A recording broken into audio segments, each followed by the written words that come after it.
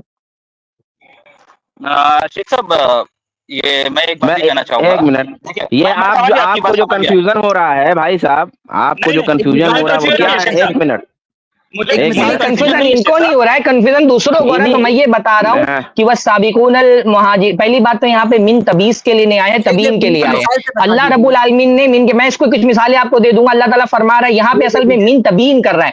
تبیین کا مطلب یہ ہوتا ہے کہ سابقون الاولون کون لوگ مراد ہیں؟ المہاجرین والانصار. کبھی کبھی من تبیین کے لیے آتا ہے. اللہ تعالیٰ نے فرمایا والسابقون الاولون، سب سے پہلے ایمان لانے والے. اب یہ سب سے پہلے ایمان لانے والے کون لوگ ہیں؟ من ان کی وضاحت کر رہا ہے کہ وہ کون لوگ ہیں؟ المہاجرین والانصار، وہ لوگ ہیں مہاجرین اور انصار.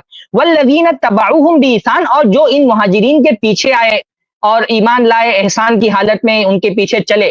تو پہلی بات تو یہاں پر من تبعیض کے لیے نہیں ہے، من یہاں پر تبیین کے لیے ہے، وضاحت کرنے کے لیے ہے کہ السابقون الاولون کون لوگ مراد ہے اس سے. السابقون الاولون سے وہ لوگ مراد ہیں جو ہجرت کرنے والے ہیں اور جو ہجرت کی مدد کرنے والے. تو من یہاں پر تبعیض کے لیے نہیں آیا ہے بلکہ تبیین کے لیے. اس لیے ہم جب جو ترجمہ کرتے ہیں نا السابقون الاولون، مہاجرین اور انصار، جو کہ السابقون الاولون سبقت کرنے والے اور پہلے ایمان لانے والے جو کہ مہاجر ہیں اور انصار ہیں.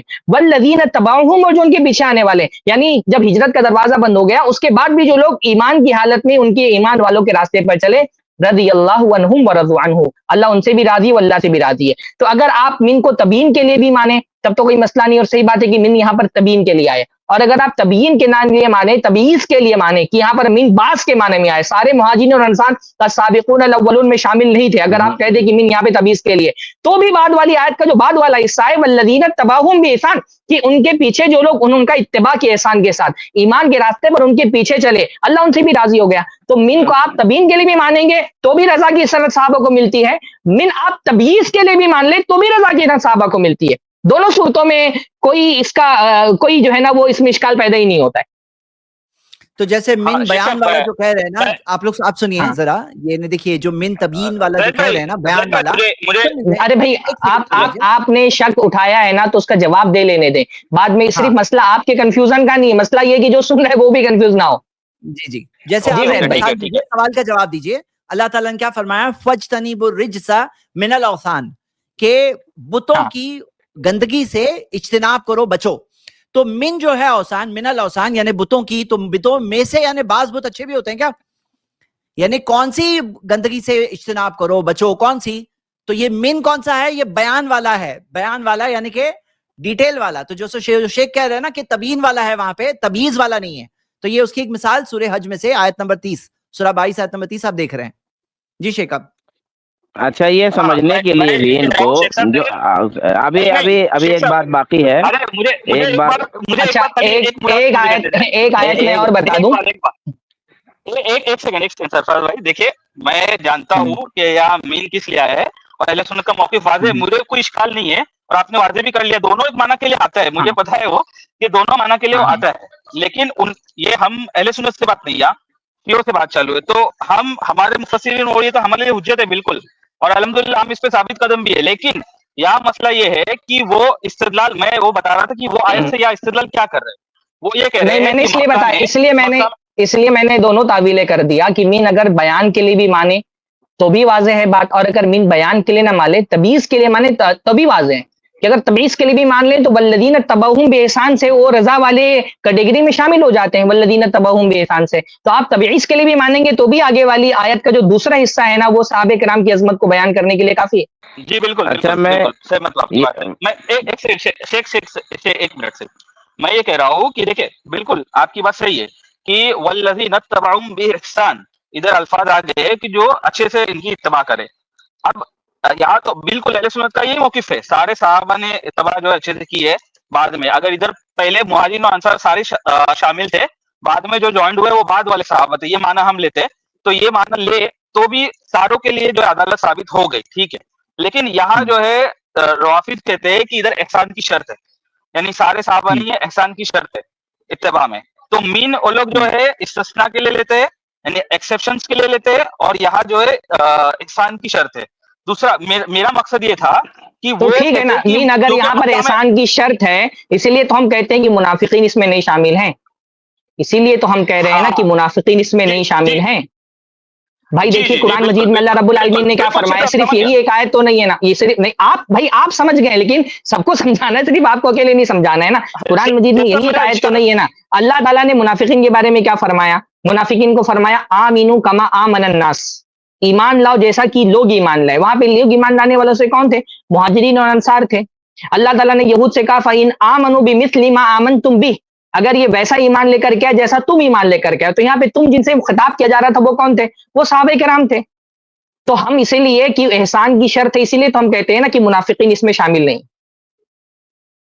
میرے خیال سے اگر کوئی اب اگر کوئی دیکھیے کیا ہے نا، اگر کوئی یہ کہتا ہے کہ نہیں صحابہ کرام جو ہے نا وہ سارے ایمان والے نہیں تھے، تو ہم کہتے ہیں ٹھیک ہے، اگر کوئی منافق تھا تو وہ تو صحابی نہیں ہے. اگر آپ حضرت ابو بکر حضرت عمر کو اس میں شامل کر رہے ہیں تو یہ غلط ہے، کیونکہ حضرت ابو بکر عمر کی ایمان کی گواہی تو اللہ کے رسول صلی اللہ علیہ وسلم نے دی ہے.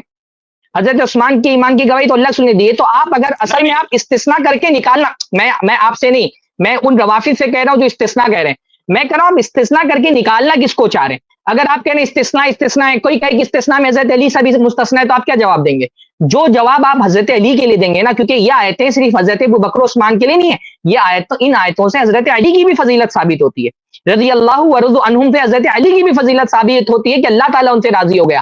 اب اگر آپ کہہ رہے ہیں کہ استثناء ہے اور آپ استثناء سے مراد یہ لے رہے ہیں کہ حضرت ابو بکر، حضرت عمر، حضرت عثمان کا استثناء کر دیا جائے، تو ہم پوچھیں گے کہ اگر کوئی حضرت علی کا بھی استثناء کر دے تو جو جواب آپ حضرت علی کے استثناء کی نفی کے لیے دیں گے وہی جواب ہم حضرت ابو بکر، حضرت عمر، حضرت عثمان، حضرت طلحہ، زبیر، حضرت سعد، حضرت زید، سارے صحابہ ان کے استثناء کے لیے وہی دلیل دیں گے جو دلیل استثناء کی نفی کے لیے آپ حضرت علی کے دیں گے۔ تو ہم جو لوگ کہتے ہیں کہ استثناء ہے، ہم ان سے کہتے ہیں کہ اگر استثناء ہے تو بتاؤ کہ کس کا استثناء ہے۔ آپ اگر کہتے ہیں منافقین کا استثناء ہے تو ہم کہتے ہیں منافقین تو شامل ہی نہیں تھے، تو استثناء کا تو مسئلہ ہی نہیں ہے اس کے اندر۔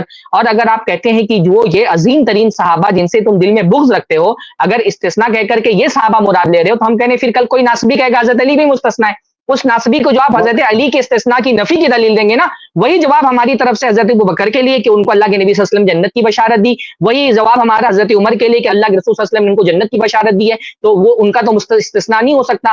وہی جواب ہمارا حضرت عثمان، حضرت طلحہ، زبیر، حضرت سعد، حضرت زید، عبد الرحمن ابن عوف، تمام ان عظیم صحابہ کے لیے ہے کہ ان کی تو ایمان کی گواہی اللہ کے رسول نے دی، نہ صرف ایمان کی گواہی دی بلکہ ان کو جنت کی بشارت دی، تو ان کا استثناء تو نہیں ہو سکتا ہے۔ تب آپ اگر استثناء کا سوال لے کے ہی بیٹھے تو ہم کو ثابت کریں کہ آپ کس کا استثناء کرنا چاہ رہے ہیں۔ بہت اچھا، الحمدللہ میرے خیال سے اچھا، سوال کے دونوں سوالوں کے جواب یہاں پہ اچھی طرح یہاں پہ یہ پہلو بھی سامنے رہنا چاہیے۔ میں نے جیسا کہ شروع میں بتایا تھا کہ منافقین چند ایک کو چھوڑ کر کے مجہول رہے ہیں۔ میں نے کیا شروع میں بات کہی کہ بھئی روافظ کیا کرتے ہیں، معلوم جو صحابہ کرام جن کی سیرتیں معلوم وہاں سے مستثنا کرتے ہیں، استثنا لگاتے ہیں، جبکہ منافقین کا مسئلہ یہ ہے کہ چند ایک کو چھوڑ کر کے منافقین عموماً مجہول ہی رہے ہیں، پردے میں رہے ہیں، وہ راز میں رہے ہیں، ان کے نام اس طرح واضح نہیں ہوئے ہیں، ان کی سیرتیں نہیں معلوم ہے، صرف اتنا ہے کہ وہ منافق تھا چند ایک کو چھوڑ کر کے۔ تو روافظ کا جو طریقہ ہے اس کو جاننا چاہیے۔ اچھا، وہ بات پھر یہاں تک آ گئی، میں جہاں وہ بات کہنا چاہ رہا تھا السابقون الاولون، کیونکہ وہ سوال سے ہٹ کر کے ہم دوسرے سوال ہی میں داخل ہو گئے کہ السابقون الاولون من المہاجرین والانصار جو بات کہی گئی ہے، آخر سبقت کس بات کی ہے؟ وہاں سبقت ایمان کی ہے، لیکن جو سبقت ایمانی ہے ہجرت اور نصرت، اس کی دو بڑی علامتیں ہیں، یہاں سمجھنے کی ضرورت ہے۔ من تبعیض کی اور من بیانیہ کی جو بات چل رہی تھی اس کو سمجھنے کے لیے یہ بات پیش نظر رکھیں کہ جب سبقت کی بات چل رہی ہے تو سبقت ایمانی کے لیے شاہد کیا ہے، دلیل کیا ہے؟ سبقت ایمانی کے لیے قرآن پاک نے دو چیزوں کو بہت بڑی علامت کے طور پر پیش کیا ہے، ایک ہے ہجرت اور دوسری ہے نصرت۔ اب آپ مستثنا کیسے کریں گے؟ جب ہجرت اور نصرت آپ مان لیے تو اس میں استثناء کر ہی نہیں سکتے، کیونکہ ہجرت اور نصرت ہی سبقت کی دلیل ہیں، تو پھر اس میں سے کیا مستثنا کیجئے گا؟ یہ بات پیش نظر نہیں رکھیں گے تو گمراہ ہوں گے۔ ہجرت اور نصرت ہی سبقت کی علامت ہیں، تو اس سے من تبعیض آپ لے ہی نہیں سکتے۔ یہ دو باتیں جو یہ بات پہلے کی تھی جو اب ہو گئی تو تھوڑا سا دور ہو گئی بات۔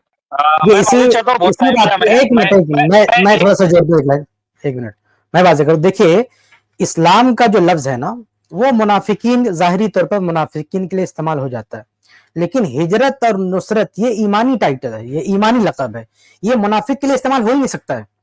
یعنی کسی کو جو ہے انصار اور مہاجر یہ لقب مل ہی نہیں سکتا ہے اگر وہ منافق ہے، یہ ایک ایمانی لقب ہے۔ یعنی ہجرت مطلب ایک بہت بڑا عمل ہے جو انہوں نے انجام دیا تو یہ ہجرت ٹائٹل ملتا ہے، اور ایسے ہی نصرت جنہوں نے ان مہاجرین کی مدد کی ہے، تو اس میں مہاجرین اور انصار میں منافقین نہیں آ سکتے ہیں۔ ہاں، جو اسلام کا دعویٰ کر رہے ہیں نا، زبان سے اسلام کا دعویٰ کر رہے ہیں ان کو آپ بول سکتے ہیں، لیکن مہاجرین میں ان کو شمار، یعنی اللہ تعالیٰ ان کو مہاجرین کہہ کے نہیں پکار سکتا ہے۔ یعنی قرآن ان کو مہاجرین کا ٹائٹل دے اور انصار پھر کہے کہ اس میں بھی منافق ہو سکتے ہیں، ہو ہی نہیں سکتا۔ تو جن کو اللہ نے مہاجر کہہ دیا، جن کو اللہ نے انصار کہہ دیا، اس میں دور دور تک کوئی آ ہی نہیں سکتا، کیونکہ یہ جو عمل ہے، یہ جو ایکٹیویٹی ہے نا، نصرت اور ہجرت، یہ ایمانی ایکٹیویٹی ہے، یعنی وہ خالص مومن ہے، وہاں نفاق دور دور تک آ ہی نہیں سکتا۔ منافق کو آپ مہاجر نہیں کہہ سکتے، منافق کو آپ انصار نہیں کہہ سکتے ہیں، سمجھ رہے؟ مسلمان اسلام کا دعویٰ کرتا ہے، آپ کہہ سکتے ہیں کہ چلو اسلام، یہ اس کا دعویٰ ہوتا ہے، لیکن منافق کا دعویٰ ہجرت اور نصرت کا نہیں ہوتا ہے۔ منافق کبھی نہیں کہتا میں مہاجر ہوں، میں انصار میں سے ہوں، یہ اللہ کا دیا ہوا لقب ہے، یہ ان کا خود کا۔ مہاجر نے کبھی نہیں کہا کہ ہم مہاجر ہیں یا انصار میں ہم نصرت، یہ اللہ نے ان کو لقب دیا ہے، یعنی انہوں نے ایک جگہ چھوڑ کے دوسری جگہ گئے، یہ اللہ اس کے رسول کا دیا ہوا ٹائٹل ہے، یہ اللہ اس کے رسول کا دیا ہوا ٹائٹل ہے۔ انصار، مہاجرین، یہ نام اللہ نے دیے، یہ انہوں نے خود سے دعویٰ نہیں کیا، یہ اللہ کا دیا ہوا ٹائٹل ہے۔ تو جب اللہ نے کسی کو ٹائٹل دیا، ایمانی ٹائٹل دیا، تو اس میں منافقین کا دور دور تک کوئی نام و نشانی نہیں ہو سکتا ہے۔ بہت اچھا جواب سب اینگل سے ماشاءاللہ 2 سوالوں کے جواب آ گئے عبداللہ بھائی امید کرتا ہوں کہ آپ سیٹسفائی ہوئے ہوں گے انشاءاللہ اس کلپ کی فل ویڈیو دیکھنے کے لیے ہمارے چینل پر ضرور آئیں آئی پلس ٹی وی نے ایک نیا یوٹیوب چینل شروع کیا ہے جس کا نام ہے آئی پلس ٹی وی اختلاف کا حل اس چینل پر صرف اختلافی مسائل پر ویڈیوز آئے گی لیکن دلائل کے ساتھ اور بھائی چارگی کے ساتھ آپ کو میں دعوت دیتا ہوں کہ آپ بھی ہمارے اس چینل کو سبسکرائب کریں ہماری ویڈیوز کو شیئر کریں اور نوٹیفیکیشن آئیکن کو آل سلیکٹ کریں تاکہ آپ کو ہماری ویڈیوز کا نوٹیفیکیشن مل سکے جزاک اللہ خیر والسلام علیکم ورحمۃ اللہ